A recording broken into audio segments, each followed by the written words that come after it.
With energy policy and its impact on cost of living a key election battleground, here's a good example of Labor trying to have it both ways. As you know, there's growing community anger over monstrous wind farms destroying prime agricultural land and disfiguring our national parks. But some of the most intense anger is about offshore wind farms that are not only beyond ugly, but also hazards to marine life, such as migrating whales and large birds of prey. And they're also vastly more expensive, perhaps 5 times more expensive than onshore wind. And more expensive means a bigger hit to taxpayers in terms of your subsidies and a bigger hit to you as a consumer, because the foreign companies who own them will want to recoup their expenditure by passing the cost on to you, the consumer. To try and diffuse some of that anger, in the middle of last year, with a lot of pushing, the Senate set up an inquiry into the consultation process for offshore wind.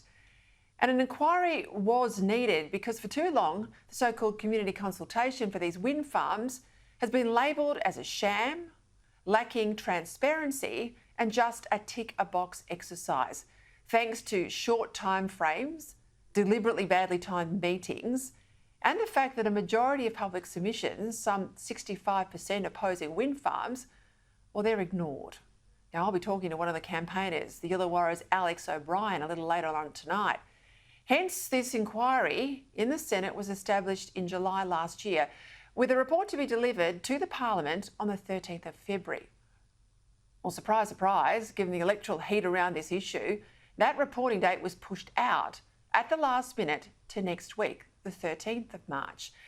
And in a new move that shocked coastal communities that are demanding transparency, Labor has given this inquiry yet another extension, and this time pushed out to the end of April.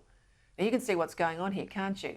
The government will keep putting off the reporting date until after the election, especially after the Prime Minister has just faced one of the most hostile meetings of his time in office on this very issue.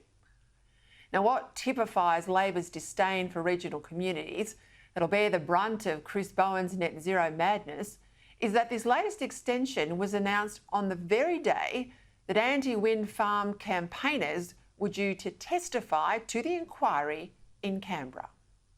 It was always about giving a voice to these people from the Hunter, Western Australia and Illawarra that didn't have a voice in the consultation process into offshore wind.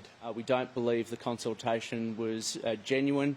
We don't believe the Minister took on the feedback there of the community. We've been fighting to have our voice and some transparency with this inquiry. The consultation process couldn't even be called as such. Basically, we considered all the events that we went to that it was basically a promotion for the offshore wind turbine industry itself. The whole consultation process felt nothing more than an advertising campaign for the wind industry. No inquiry, didn't find that out until late yesterday afternoon. No one that I know had any idea the consultation process was being undertaken. You heard them, ordinary Australians fired up about wind turbines in their local communities. And they all went to Canberra hoping to tell all of you that these offshore wind turbines are environmental sacrilege. Well, yesterday they were denied the public platform they had been promised.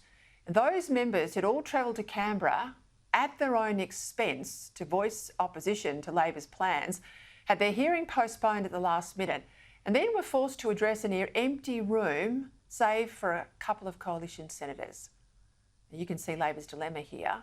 It can't say no to these offshore wind farms because it desperately needs them in order to meet its 82% renewable target that's due now in just 5 years. And it desperately needs green preferences. But it can't say yes to them either, because it would then lose Illawarra seats like Whitlam and Cunningham, plus seats in the Hunter like Patterson. Hence the need to shut down this announced inquiry and to put off any decision until after the election, to bury the problem and just hope you don't notice. Well, my job is to make sure you do notice and that you don't forget about this when you go to vote in a couple of weeks' time. Now, this is now the way Labor does business. Just like the way they have put off the salmon farm decision in Tasmania and the nature positive decision after dismay from the WA Labor Premier, who goes to the polls this weekend. Well, here's a tip. Labor will try and run so-called community independents in seats like Whitlam and Cunningham, Paterson too, who'll all say they're against these wind farms, but who will all then direct preferences back to Labor. Mark my words, because Labor might be hopeless at government, but they are very, very good on the low rent campaign politics.